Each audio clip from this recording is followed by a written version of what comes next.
ये है तपोवन से वापसी की रास्ता। इन सारे पत्थरों को झरनों के बीच से गुजरते हुए यात्रा पूरी हो रही है और सामने ग्लेशियर दिख रहा है। दोस्तों, आज हमारी यात्रा का 11वां दिन। मैं गौमुख पे आ गया हूँ और मैं स्नान करने जा रहा हूँ। अपना कैमरा मैंने अपने मित्र को दे दिया है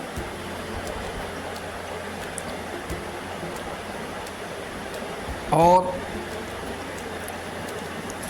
यह राजा भागीरथी की तपस्या का स्थल है, जहाँ उन्होंने अपने पूर्वजों की उद्धार के लिए तपस्या की थी और माँ भागीरथी को धरती पर लाए थे। मैं भी स्नान करके, बहुत ही ठंडा पानी है, बर्फ़ का पानी गल के आ रहा है और हिम्मत तो करनी पड़ती है नहाने के लिए, लेकिन आनंद की अनुभूति का कोई सीमा नहीं है। मैं अपने पूर्वजों को तर्पण कर रहा हूँ और उनको जल देके ईश्वर से उनकी मोक्ष प्राप्त की कामना कर रहा हूँ। वाह वाह माँ भागीरथी, बहुत ही आनंददायक क्षण, जीवन के आनंददायक क्षण। हर हर गंगे, हर हर माँ भागीरथी। मित्रों, इस तरीके से हमने अपना स्नान हमारा हो गया है और अब मैं नित्य कर्म के अनुसार कुछ पूजा और अर्चना गौमुख के तट पे ही करूँगा। ईश्वर यह अवसर हमारे सभी ब्लॉग देखने वालों को प्रदान करे। जो भी इसको देख रहे हैं वह एक बार मैं 66 साल का होकर यहाँ आ सकता हूँ। तो मित्रों, मुझे तो नहीं मालूम है कि सीनियर सिटीजन कितने हैं और नव युवा वर्ग कितने हैं। आप लोग ज़रूर आइए यहाँ पर, इस स्थान पे एक अजीब अनुभूति का एहसास।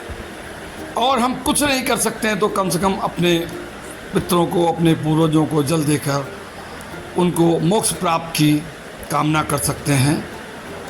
यह हमारा आज यहाँ का। दोस्तों, अब आगे मैं आपको बताना चाहूँगा थोड़ा सा यहाँ के बारे में कि गौमुख, यहाँ पर राजा भागीरथी ने तपस्या की थी और माँ भागीरथी को धरती पर अपनी पूर्वजों को उद्धार करने के लिए लाए थे। यह स्थल समुद्र तल से 4023 मीटर या यूँ कह लें 13,200 फीट की ऊंचाई पर है। ट्रैक वास्तव में रोमांचक है। खड़ी चढ़ाई, पथरीला रास्ता, यहाँ पे कोई भी आपको पोनी और खच्चर नहीं मिलेंगे। पोर्टर आप ले सकते हैं आपका सामान ले जाने के लिए। एक बार फिर से आप गौमुख के ग्लेशियर का दर्शन करें। यह 34 मीटर लंबा ग्लेशियर है, धीरे धीरे पिघलता जा रहा। ऊपर आपको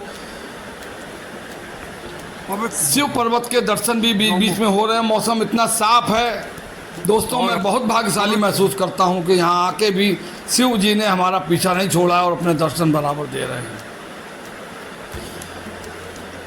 इसके साथ ही हमारे कुछ मित्र हैं, ये हमारे गाइड हैं मिस्टर नीरज, और हमारा पोर्टर है, और साथ में हमारे मित्र हैं, कुणाल हैं, नवीन जी हैं, और एक मात्र शक्ति भी हैं। ये हमारे प्रवीण भाई हैं जो कि शूट कर रहे हैं। ये हमारे कैलाश मानसरोवर यात्रा के साथी हैं। और इस तरीके से देखिए कैसे शूटिंग कर रहे हैं ये। और ये कुणाल भाई और हमारे ये मथुरा से आए हुए हैं प्रीतम भाई। बड़ा ही असीम आनंद, शब्दों में न वर्णन किए जाने वाला आनंद है, जिसकी कि मैं कभी कल्पना भी नहीं कर सकता था। मित्रों, मैं सन 84 में आया था केदारनाथ, बद्रीनाथ, यमुनोत्री, गंगोत्री की यात्रा में, और मेरा गौमुख का उस समय नहीं हो पाया था। तब से और आज तक मैं गौमुख के दर्शन करने के लिए बेचैन था। ये हमारे मित्र हैं, सहयोगी हमारे कानपुर के हैं, महिपाल जी आगे आपको दिखाएंगे। इस तरीके से अब मैं इसके बारे में बताना चाहूँगा कि इसके रास्ते में कुछ मुख्य पड़ाव आते हैं। भोजवासा, जो कि जहाँ पे रात्रि शयन होता है यात्रियों का, और भोजवासा भोजपत्र के जंगलों के लिए फेमस है।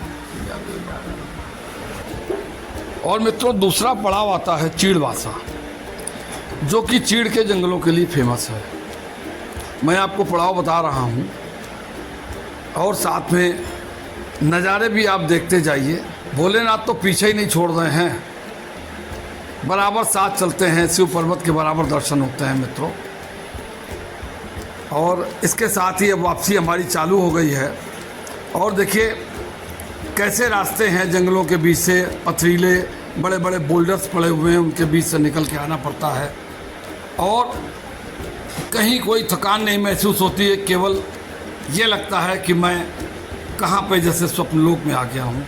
ये एक छोटा सा पुल देखिए, ये भोजवासा की भोजपत्र के पेड़ों की लकड़ी पतली पतली टहनियों को काट के बनाया गया और भागीरथी को यहाँ पे पार इसी से किया जाता है।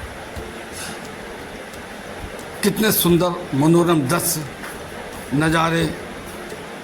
मुझे तो लगता है कि यहीं एक कुटिया डाल के अपना घर बना लें, लेकिन संभव नहीं है, यहाँ कोई रहता नहीं है। और पीछे हमारे मित्र नीली जैकेट में भयपाल सिंह जी जा रहे हैं। देखिए मैं यहाँ रुक के थोड़ा सा वीडियो बनाने के लिए रुक गया था और हमारे मित्र तो साथी आगे बढ़ते चले जा रहे हैं। आज मित्रों अब हम लगभग अपने 11 तारीख सोमवार गंगोत्री धाम में वापस आ गए हैं। पीछे देखिए आपको थोड़ा सा गंगोत्री से गौमुख, गौमुख से तपोवन, टिन सेट और मंदिर के प्रांगण का आगे आपको नज़ारा दिखेगा। चिड़वासा होते हुए और हमारा जो रेस्ट हाउस है गंगोत्री मंदिर के बिल्कुल पास में ही है। अपने भव्य मंदिर अगले वीडियो में हम आपको और हम लोग गंगोत्री धाम की रेस्ट होम में दर्शन, गंगोत्री मंदिर के दर्शन, गंगा माँ गंगा के मंदिर के दर्शन और वहाँ की पांडु गुफा बहुत साथ दिया। मौसम और कुछ और प्रसिद्ध पॉइंट है, उनके बारे में मैं आपको परेशान हुए विस्तृत रूप से हमारे ग्रुप वर्णन में करूँगा। हमें धन्यवाद।